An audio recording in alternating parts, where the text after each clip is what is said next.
Welcome back to Who's to Know.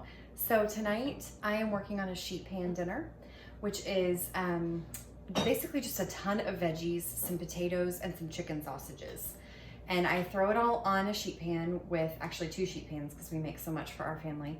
And then they're lined with parchment paper. Just toss it with some olive oil and spices and roast it in the oven. And then at the very end, I throw on the chicken sausages. You can use any kind of sausage, but I prefer chicken just because it's a little bit leaner. My kids love them, and so it's a really great option. So this is also going to be a lot of showing you how to cut some different vegetables, how to break them down, and so that will also be some skills that I'll be teaching. So what I use, again, I start with parchment paper. And then what I use for the sheet pan dinner is I use potatoes. I prefer Yukon Gold, but these are Idaho potatoes because that's what I've got right now.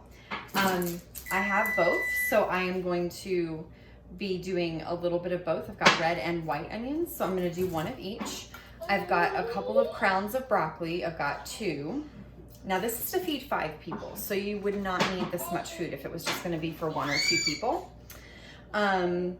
I have a red cabbage and a green cabbage because I'm using them for another recipe later on this week. So I'm just going to be using half of each, maybe. We'll see how far it goes. I might not even need that much.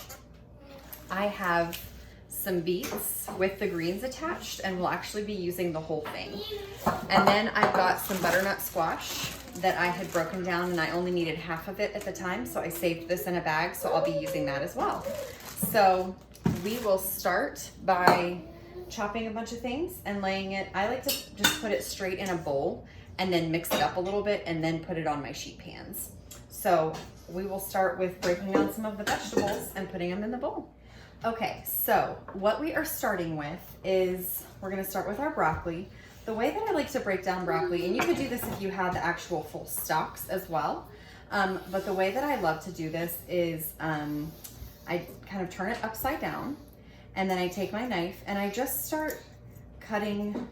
I just sort of twist it around and just start cutting the little chunks off. And that basically gets the best part of the broccoli. There are things you can do with the rest of the stalk of the broccoli if you really want to. I have not done it before, but you can make slaw by kind of peeling a little bit on the outside and then shredding this to make slaw with it. Again, I have not actually done that, but then it's something that you can do. Okay, so then once you've got these pieces, then I like to kind of cut them a little bit so that they are a little bit easier bites. And the bigger the piece, the more you're gonna have to kind of cut it. So just bite-sized pieces. And this is how I do cauliflower as well. So cauliflower is similar. It's a little bit closer to the stalk when you have cauliflower. So you just kind of have to cut it a little bit closer. So just watch your fingers and watch your hand. But it's a very similar process, and I do it exactly the same way. So we are gonna go ahead and cut these both, and then we will move on to the next vegetable that we've got.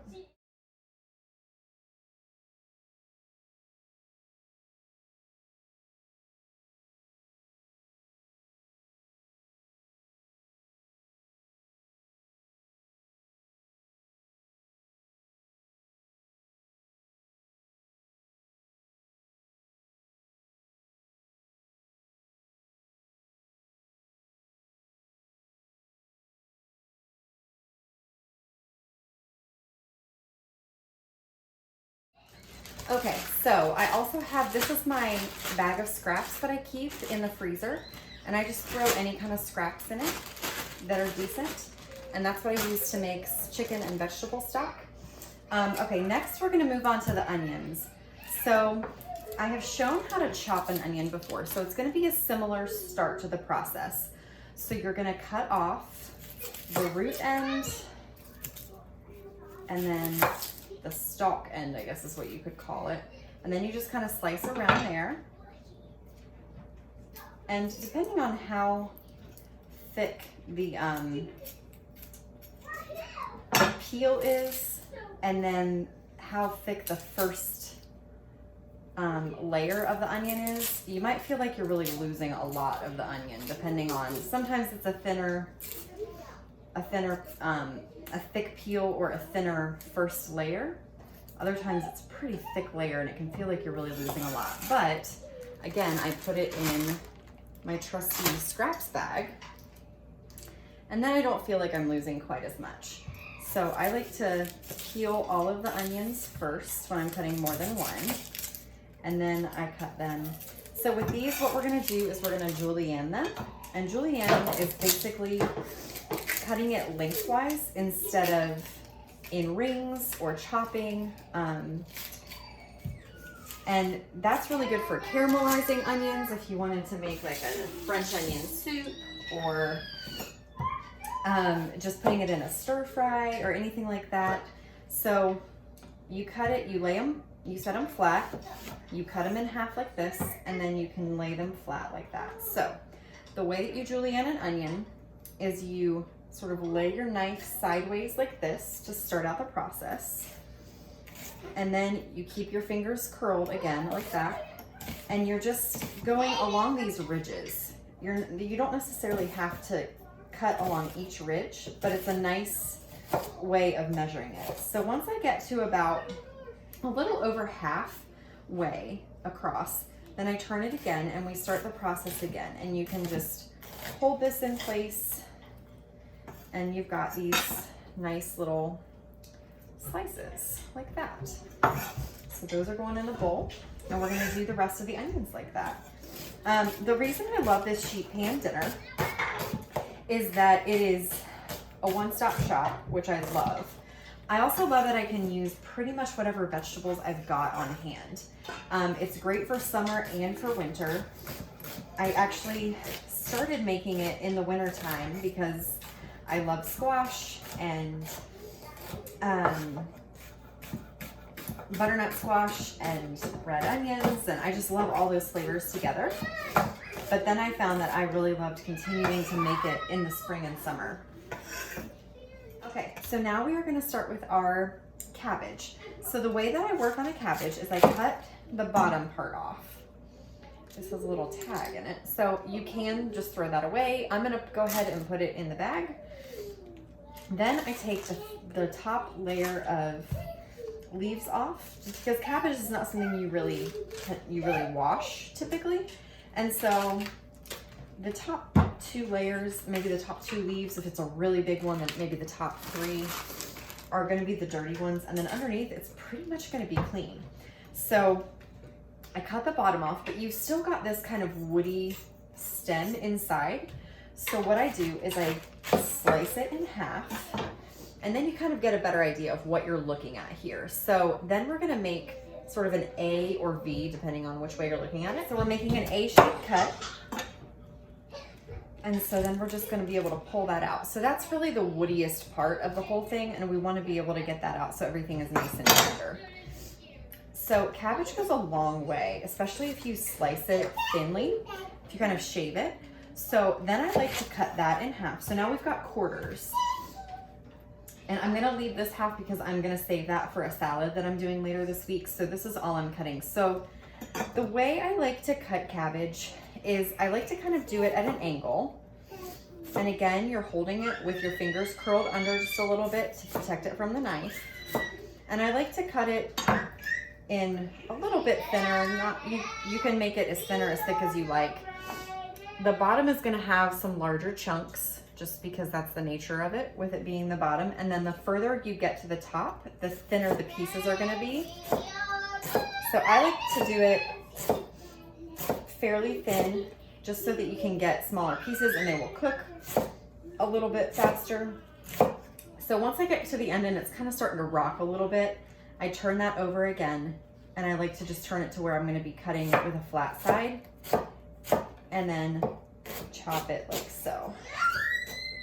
The end is gonna be a little bit difficult and tricky, but this is going on a sheet pan. Cabbage is not typically one of those things that we want it to be. We need it to be perfectly uniform. if you have a food processor and you were making a ton of coleslaw or something, you could definitely do it in that, and it would be much more even, much thinner, with less effort, but this is just a nice way to do it pretty fast.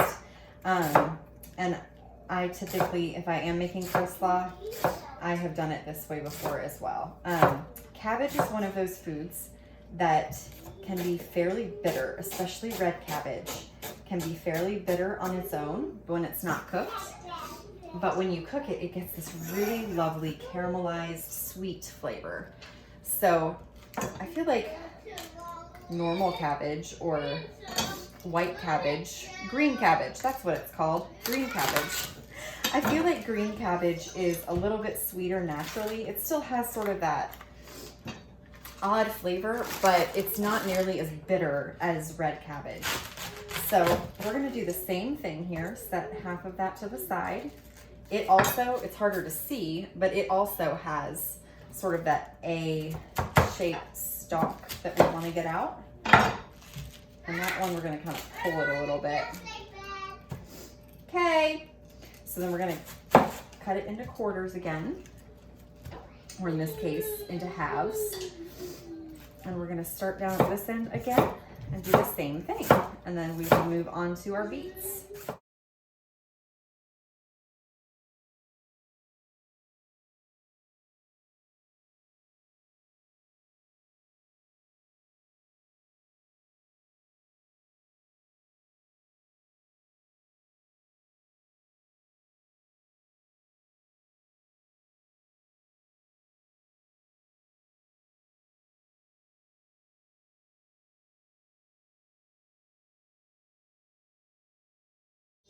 Okay, so now we're working on our beets.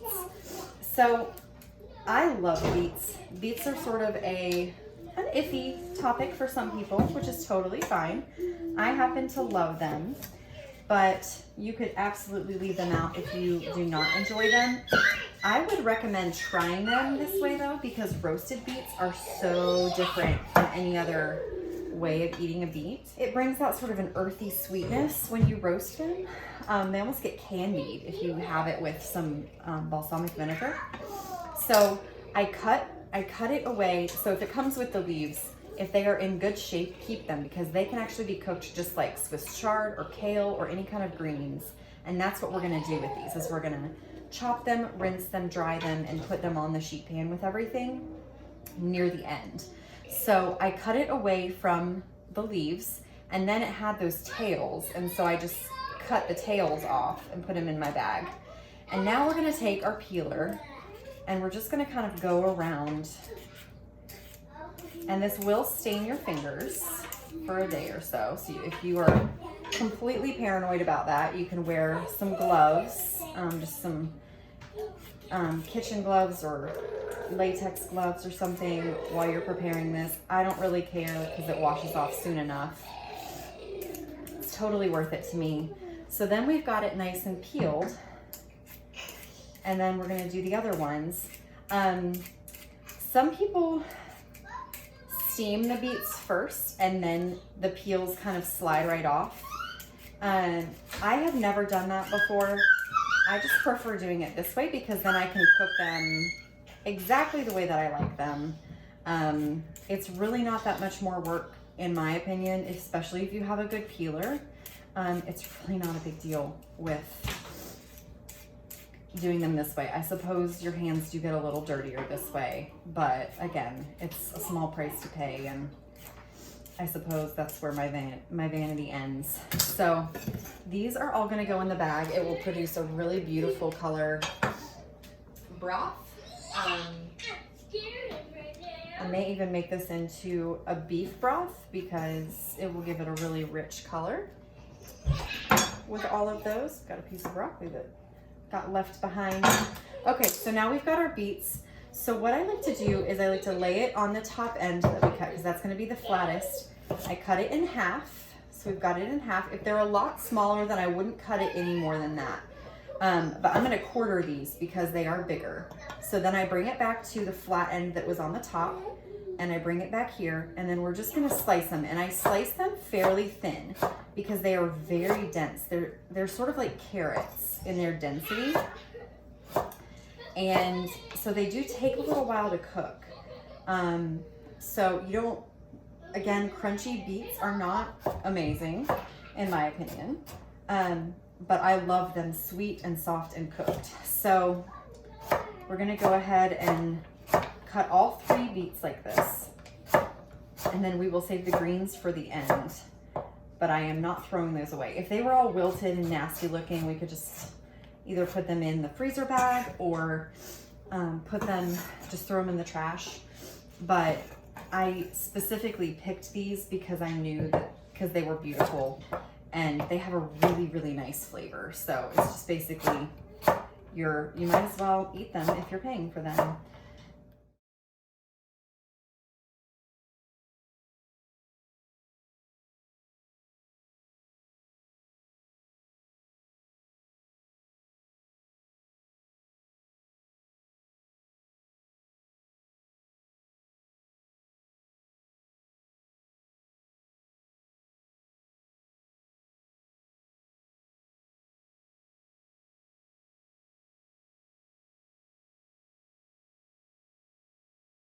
Okay, so we're gonna move on to our butternut squash now.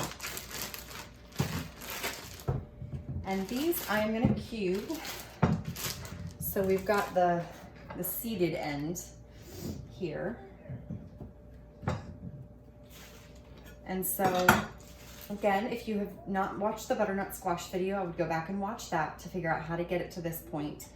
But again, we're gonna be just sort of doing it in an inverted, sort of the opposite of the way we did the onion. And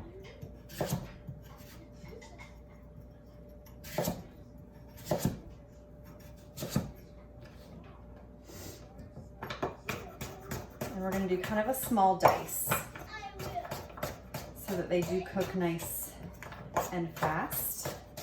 That's the other thing about the sheet pan dinner, is that it is pretty quick. I do it between 400 and 425. Kind of depends on how much of a hurry I'm in. And if you were doing completely raw sausages, I would put them on a lot sooner. You could even put them on right at the very beginning. If you had some big pork sausages, you could totally put those on with the vegetables, and then the fat that would release from them would also help add to the flavor of the vegetables. Like I said, I like the chicken sausages. They're a little bit leaner and healthier.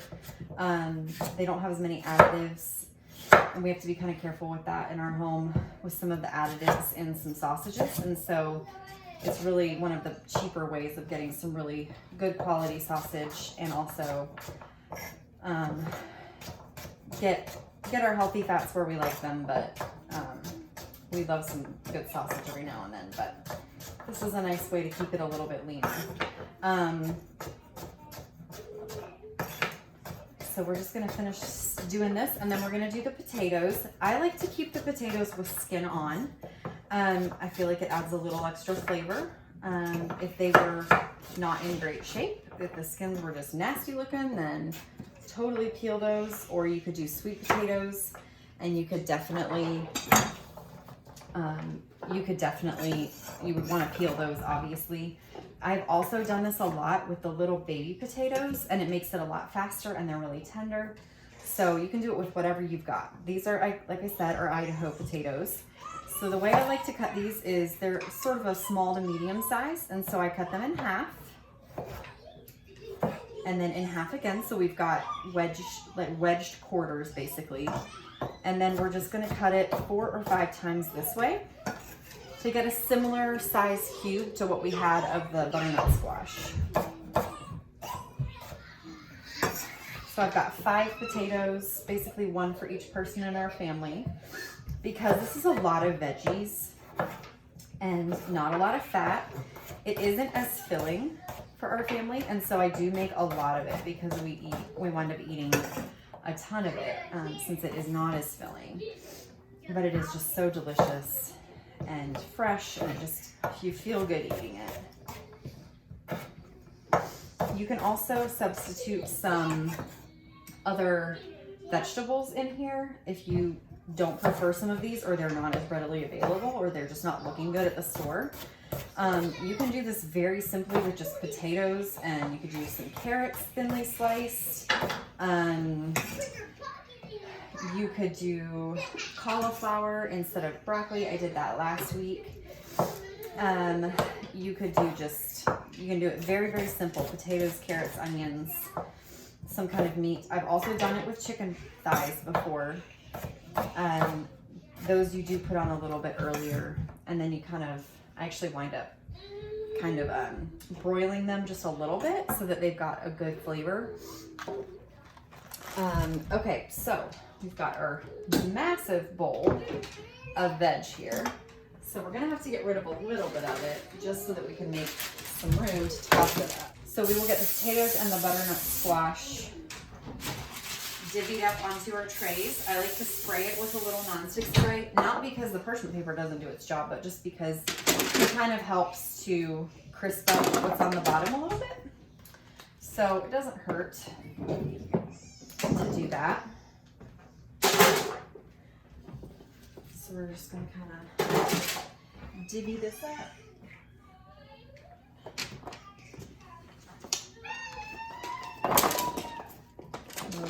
And it doesn't have to be perfect because it is all going to be eaten by the same people, so it doesn't have to be perfectly divvied up either. These sheet pans are going to be pretty full, but that's okay. It's worth it because we're getting all this good veg and everything. If I had a bigger oven, I would do this on 3 sheet pans tonight. So I've decided to actually move this onto 3 sheet pans because it is so much. Oh, somebody agrees. So I'm going to spread this out just because, good heavens, it will help it cook a little bit faster as well as a little more evenly, to have it spread out just a little bit more than I had it. My youngest has a lot to say about that. So we are gonna, so that is a lot more spread out, which is nice. So now what we're gonna do is we're gonna drizzle it with some olive oil. You can use any kind of oil you want. If you just want to use vegetable oil, you can use extra virgin. This is light olive oil. It's a little bit more all-purpose than extra virgin. And I've just got some kosher salt. And I salt it pretty generously just because it brings out flavor. Salt adds a lot of flavor and opens up your taste buds. It cooks into the vegetables and just kind of draws out the flavor of the vegetables as you cook it too. So I'm just going to sort of toss that around. I will grind a little fresh pepper on there as well. And then I'm going to do a little bit of garlic powder. These are going to go in an oven. I got it at 410 just because I figured that was a good, I don't know, middle of the road number for today. I am going to check on them probably every 10 minutes or so and stir them with a flat spatula. Switch the pans so that the one on the very bottom doesn't get too brown, and they can kind of rotate so they cook a little more evenly. So I just kind of keep an eye on it. You can set a timer if you're afraid you're going to forget. What I'm going to do with these is I'm just going to cut the bottoms off, chop it up, put it in a colander and rinse it, and then I'm just going to dry it out on a kitchen towel or some paper towels. These and the chicken sausages I'm going to add together at the closer to the end. These just are so thin, they don't need to cook for that long. You want to wash them because they have a little sand in them sometimes, sand and dirt, so we do want to wash those. So we're going to get those in the oven, and we will come back when I start the when I throw the sausages and the beet greens on the top. So see you in a little bit. Okay, so we are back. These have been cooking for quite some time in the oven. Got 2 packs of chicken sausages, so I'm gonna just split them up onto 2 different sheet pans, which is typically what I do since I'm typically making more than 1 sheet pan. I do some on each one. Okay, so we've got the chicken sausages on 2 of the sheet pans, 2 of our 3 sheet pans. Just gonna drizzle a little more olive oil, and then we're gonna do a little bit of balsamic vinegar, and that's gonna kind of caramelize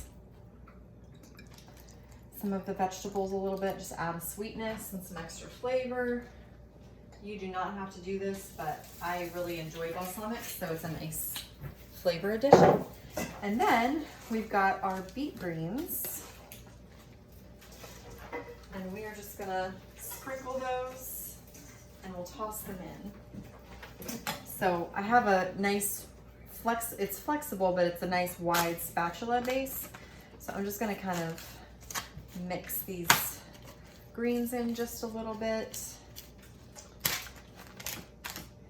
and make sure that they've got a little bit of that olive oil and balsamic, and they will wilt down nicely in the oven during this last little bit of cooking. I will go ahead and probably plan on cooking these for about another 10 or 15 minutes. I'll peek at them in about 10 minutes and see if the sausages look done. And if they do, then I'll go ahead and pull everything out because things are getting pretty soft. So that's the nice thing about pulling it out to put the sausage in, is you can kind of check to see how soft everything is getting. So if it cuts well with just like a butter knife or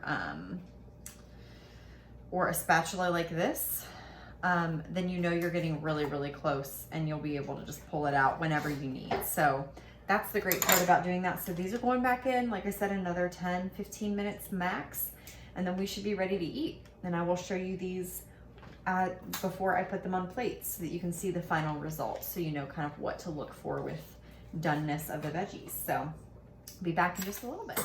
All right, so here is our final product. This is one of the 3 pans we made. I put this one under the broiler for just a minute so that I could kind of get some crispy edges on the broccoli, brown the sausage just a little bit more because this pan had been on the top, and so it was not getting the heat from the bottom of the oven as much. So this is what we've got. It is some really cooked and soft vegetables. There's a little caramelization starting. Caramelization just means that the sugars are being drawn out of the vegetables. And so anyway, this is our finished product. I hope that this description and walking through how to make the sheet pan meal has helped. I hope you guys try it. Please let me know what kind of vegetables you try it with, if you do it with something a little bit different. So I hope this goes well for you. It will take significantly less time if you're doing just 1 sheet pan. So you could probably get this done in about 30 minutes in the oven with 1 sheet pan. If you're doing more like I did, it takes a little longer because you're just cooking a lot more. So thanks for joining me in my commentator tonight. Hope you enjoy and happy cooking.